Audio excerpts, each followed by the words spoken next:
two families, the Razzaks and the Darwiches. They were distributed drugs, mainly marijuana and hash and low-level drugs. But there was a marriage between the two.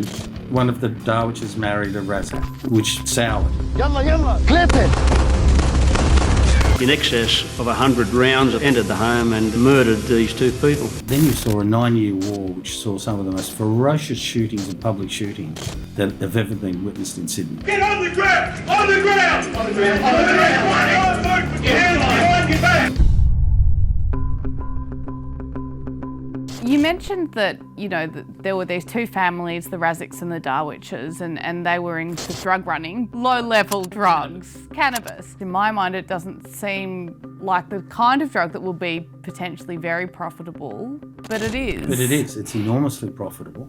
Like, these guys weren't living like millionaires, not like the drug dealers we have now, but they were still making substantial amounts of money to make them have a very good life. To them, that's worth protecting. So the fallout, though, began with a marital dispute between families. And then when that fell out, there was a fight at a cafe, which then turned into a shootout. Every shooting we went to involved hundreds of shots.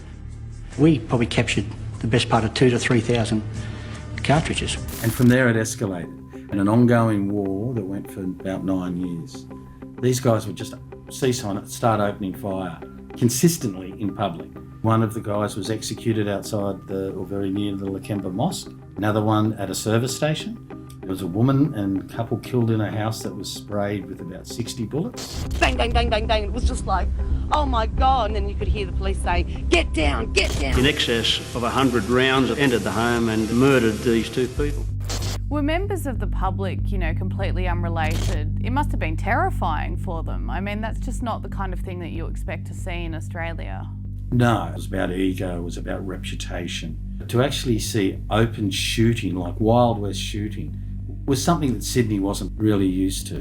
Piece of shit, well, you got me on tape, the tape. Ambulance officers try in vain to save 24-year-old Ziad Razzak, shot in the head and legs when the barrage of bullets ripped through this fibro house. Police have little doubt who is responsible. There was a couple of years of peace. One of the family members went inside jail, became quite religious, and there was peace when he came out. But then there was an assault, and it flared up again. And one of the most scariest parts of this war, probably that Sydney's ever seen, is 12 rocket launchers went missing from the Australian Defence Force. They were sold illegally on the streets of Sydney. They found their way into the hands of one of the Darwich family members. Now, these guys were going to use that in this war. At one stage, they were going to shoot up one of the houses, I think in Greenacre, and they were going to use the rocket launcher. It would have taken out half the street.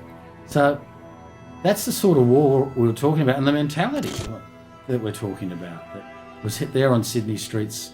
It was really quite crazy and really scary, shooting up the parking lots, service stations, very much out in the open. Besides the drive-bys, there were some very public shootings. An ongoing feud between two families that has resulted in the last few weeks with several shootings, stabbings and other serious violent crimes. So this war's going on, there are rocket launchers flying around. How does it end? I think about 2009, there was the murder of one of the family hierarchy. And the police were able to get a lesser known person who was involved in it to start talking, give them information. And eventually they locked up a couple of the major players in the Darwich and Razzak crime gangs, and that put an end to them. They were locked away for a long, long time, still in jail now. But it took 9 years. They had like a decade-long dispute that left people shot and dead all over the city.